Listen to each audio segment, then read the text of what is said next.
Cultura Geral. Apoio Milton Campos, tradição e inovação para seguirmos no topo. Caixa de Assistência OAB Nova Lima. Caminho seguro para os advogados de Minas Gerais.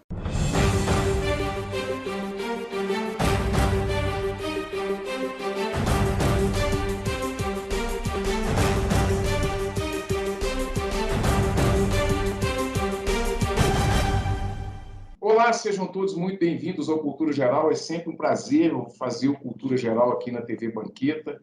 E hoje, com mais uma pauta super especial aqui na TV Banqueta, a gente está recebendo a escritora, a professora Luciana Aquino, para a gente poder falar um pouco mais, né, de literatura e falar um pouco mais também desse momento que a gente está vivendo, Covid, como que a gente passa por esse momento e como a literatura pode nos ajudar e tem nos ajudado nesses tempos. Luciana, seja muito bem-vinda, é um prazer te receber aqui nas telinhas da TV Banqueta e na Rádio Cultura de Curitiba, para a gente poder tratar desse assunto que é tão importante, né? Principalmente nesses tempos de pandemia, e ela não vai passar tão cedo, né? Seja muito bem-vinda mais uma vez, viu? Obrigada, é um grande prazer, né, estar com vocês hoje para falar não só da pandemia, mas para falar desse novo olhar que a gente tem que ter, né, com o mundo.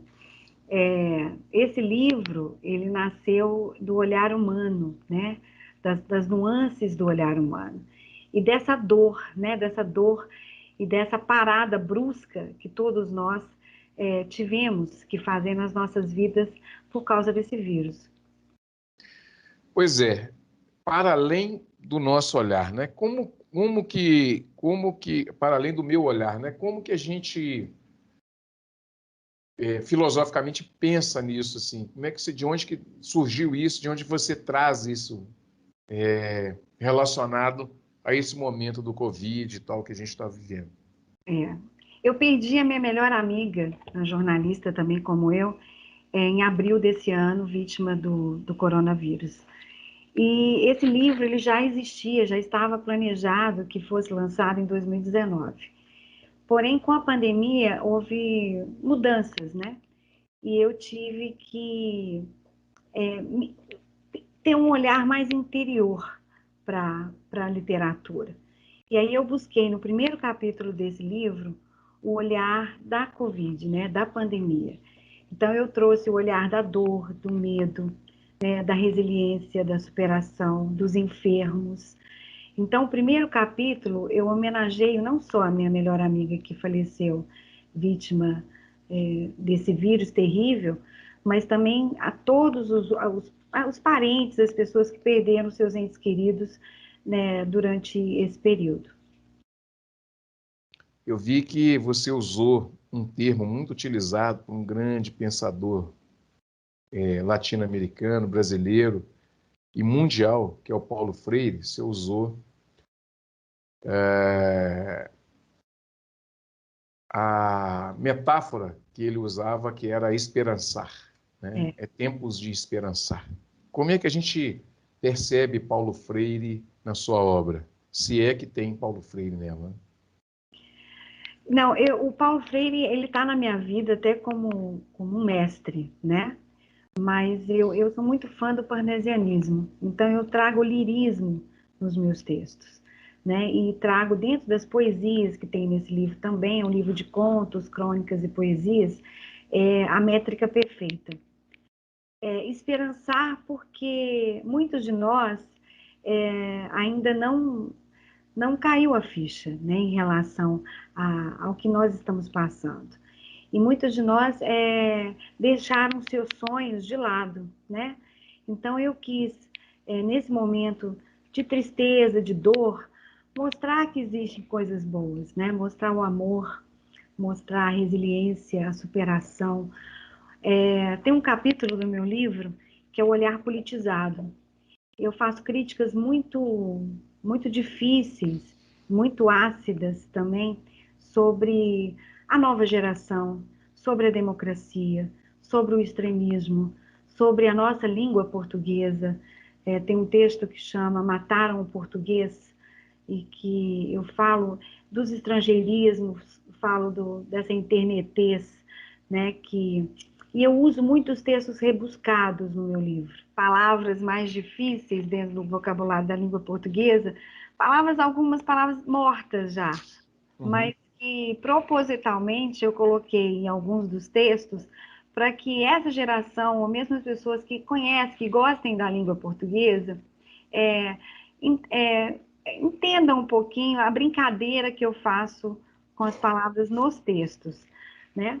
Tem um texto que chama Covid, o Olhar da Dor, em que eu caprichei termos mais rebuscados, mas justamente para a pessoa ter uma reflexão um pouco mais forte com o que eu quero passar, porque realmente a Covid ela trouxe um olhar da dor, né?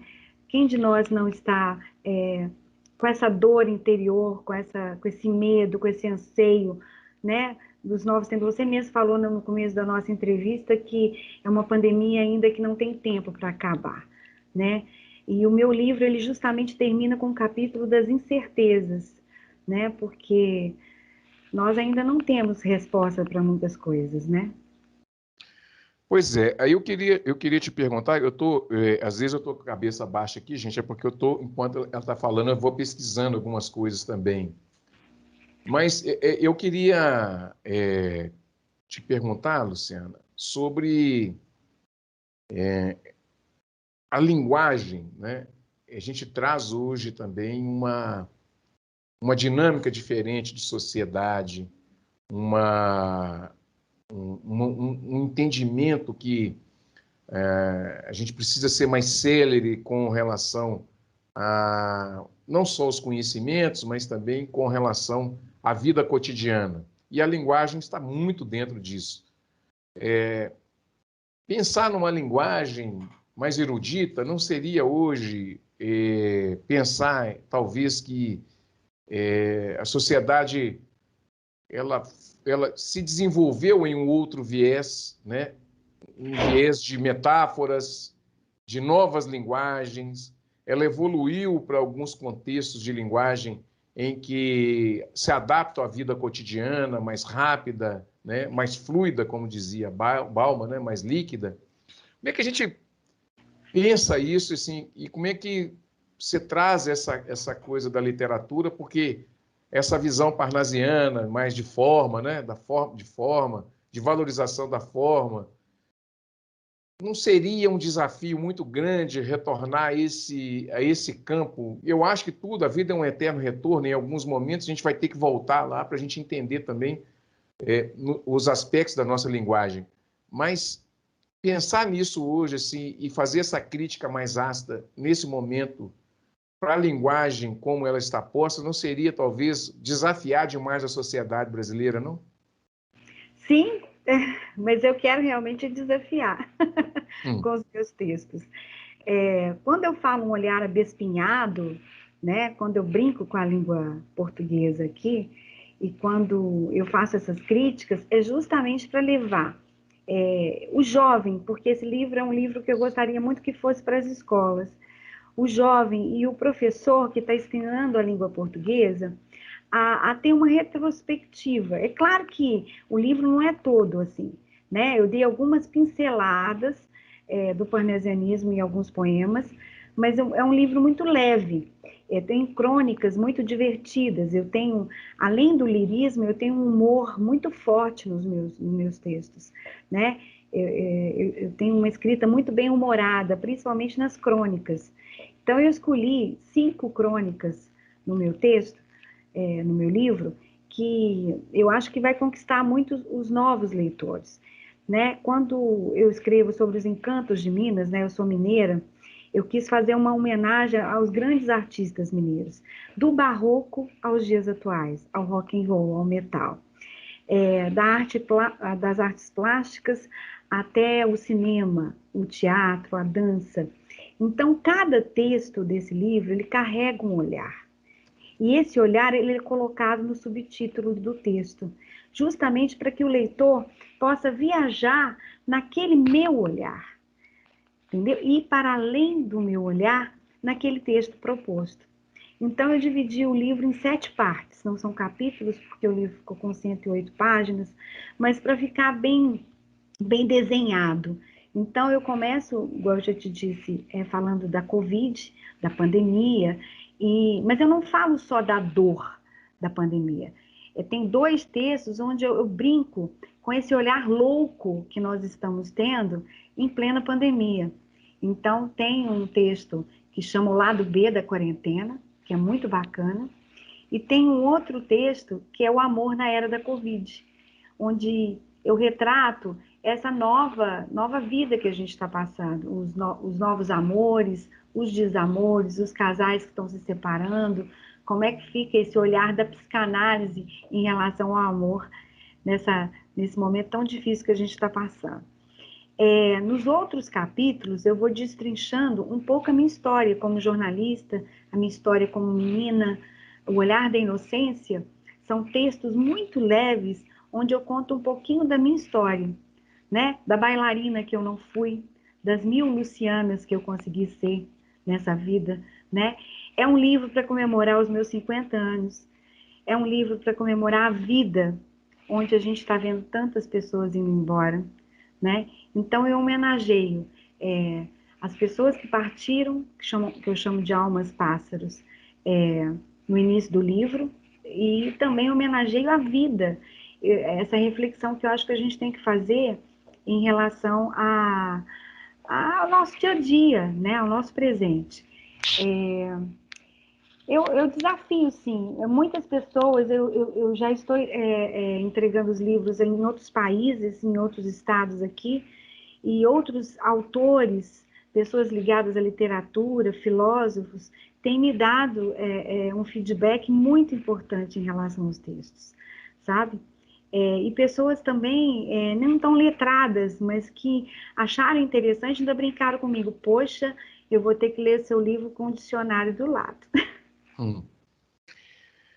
Existe uma valorização na forma do livro?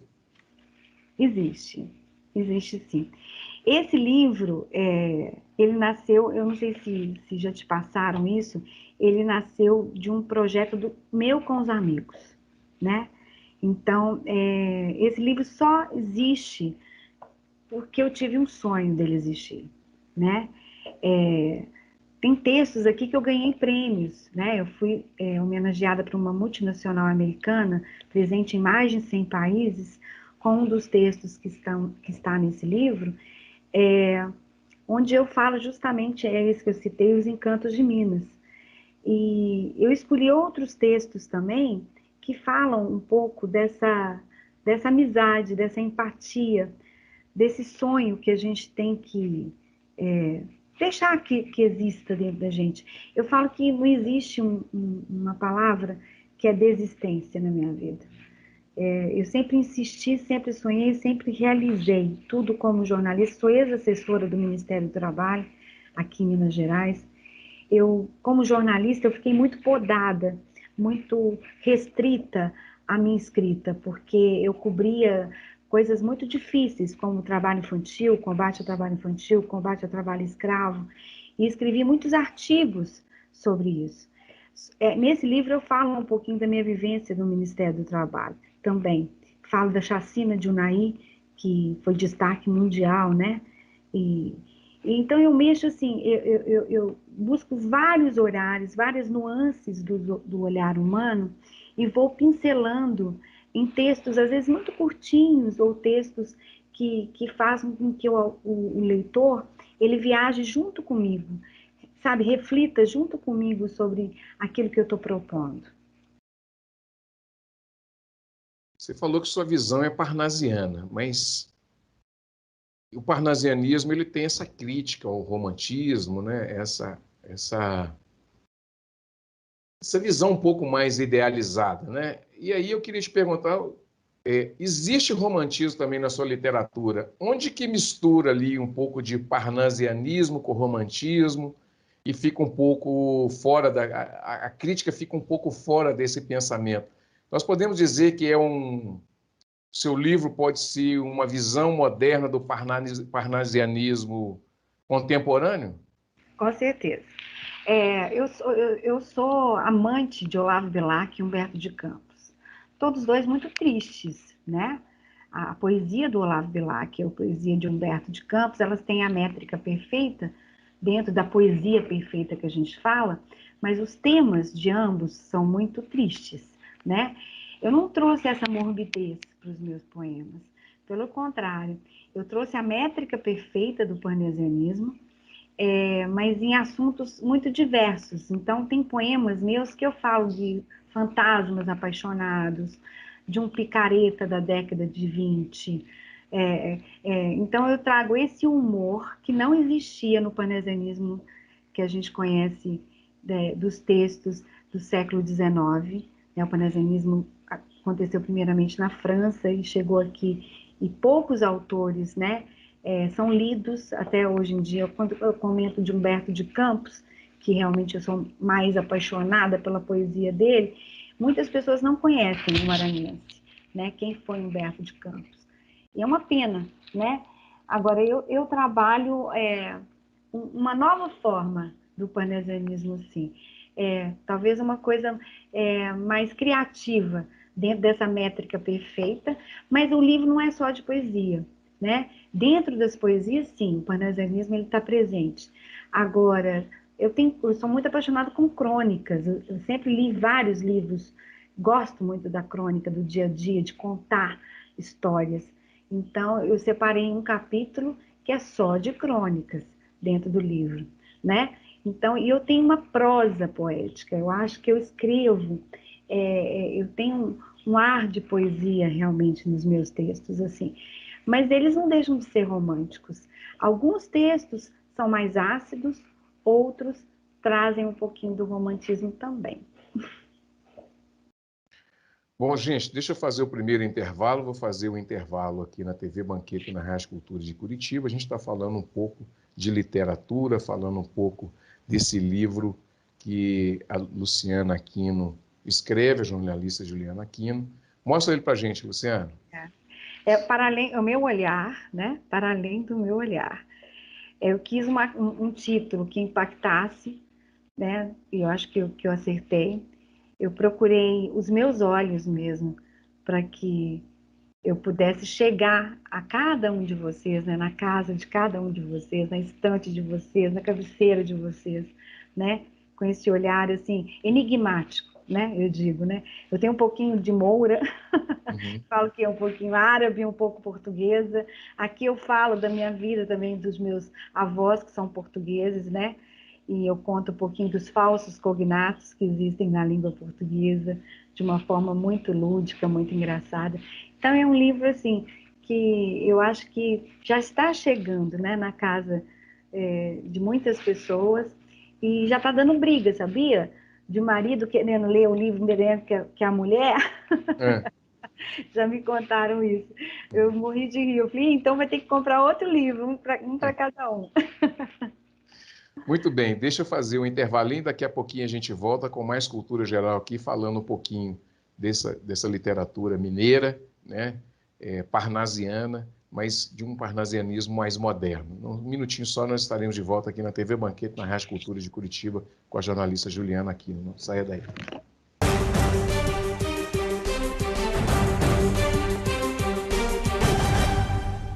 A CAP, Casa de Acolhida Padre Eustáquio, trabalha para que crianças, adolescentes e seus acompanhantes tenham amparo e estrutura durante a luta contra o câncer e doenças hematológicas até a sua cura. Com trabalho, empatia, compromisso e transparência, a CAP transforma necessidade em esperança. Faça a diferença na vida das crianças e adolescentes com câncer e doenças hematológicas. Faça parte desta história. Conheça pessoalmente o nosso trabalho. Apoio TV Banqueta.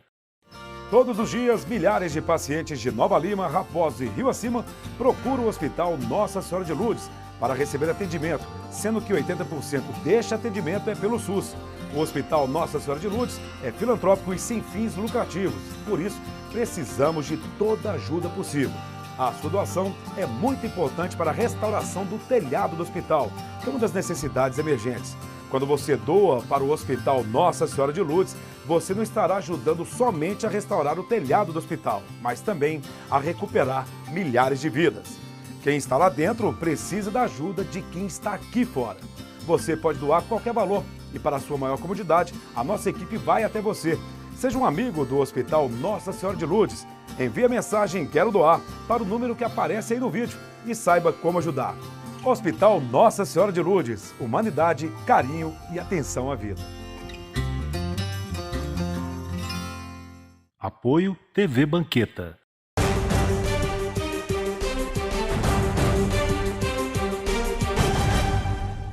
Bom, de volta com Cultura Geral aqui na TV Banqueta, na Rádio Cultura de Curitiba. Deixa eu fazer uma retratação aqui. Eu falei Juliana Aquino e não é Luciana Aquino. Então, jornalista... Aí, falei mesmo, tá vendo? O ato falho voltou. A jornalista Luciana Aquino está aqui conversando com a gente aqui em Belo Horizonte. A gente está falando sobre essa literatura parnasiana, um parnasianismo moderno, né? Falando do seu livro, né? Que é muito bacana, muito interessante. Luciana, eu queria entrar em uma seara com você, que você falou também que o livro traz também e tem no livro realmente essa conotação política quando se relaciona com o processo democrático. Isso. Você também trabalhou no Ministério do Trabalho e cobriu muitas coisas no Ministério do Trabalho. Então, eu queria te perguntar onde que seu livro entra vamos dizer assim, na colaboração do processo democrático, principalmente nesses momentos que a gente tem vivido. Como que você vê a liberdade de expressão? Como que você transita no campo da literatura e também dentro da prática literária e também trabalhista, quando você cobre determinadas situações que estavam relacionadas, obviamente, diretamente com o Estado autoritário ou com um Estado autoritário de local, né? As pessoas são autoritárias naquele campo, naquele local, que exploram as outras. Isso tudo também flui dentro da sua literatura? Muito, muito. Eu separei justamente um capítulo para falar do olhar politizado, né? Para cutucar, para mostrar. Eu vou desde a questão do extremismo, que, graças a Deus, a gente não tem muito presente no nosso país, mas no mundo afora a gente está vivenciando isso, na Síria, né? Em vários países, essa questão do extremismo, agora no Afeganistão. Mas eu trago a importância da palavra democracia, e que os jovens de hoje, essa sociedade de hoje, o que nós estamos passando hoje, mas sem citar nomes, sem citar políticos, eu falo de um olhar perdido. Eu chamo a nossa era, o que nós estamos vivenciando hoje politicamente, da era dos trogloditas, sabe? E tem um texto que eu também falo um pouquinho da minha vivência como jovem na democracia, porque eu fui para as ruas, né, pedir o impeachment do Fernando Collor de Mello, né? Então, hoje a gente vê uma vertente assim, parece que o nosso país está dividido ao meio, né? É claro que tem que existir essa democracia, essa liberdade de expressão, mas eu, como jornalista, eu vejo os meus colegas sendo muito atacados nos dias de hoje em relação a essa liberdade de expressão. Quando eu vou um pouquinho e mostro o olhar da experiência, que eu falo do Ministério do Trabalho, e da minha vivência no Ministério do Trabalho, é claro que eu vi coisas assim, atrocidades, junto com a extensão da fiscalização do trabalho, e ao mesmo tempo eu vi recentemente o Ministério do Trabalho sendo destrinchado, né? Eles acabaram com o Ministério do Trabalho. A própria legislação trabalhista, é claro que eu concordo com alguns juristas, ela é muito arcaica, né? Tem muita coisa que tem que ser modernizada mesmo no nosso país, essa relação trabalhista.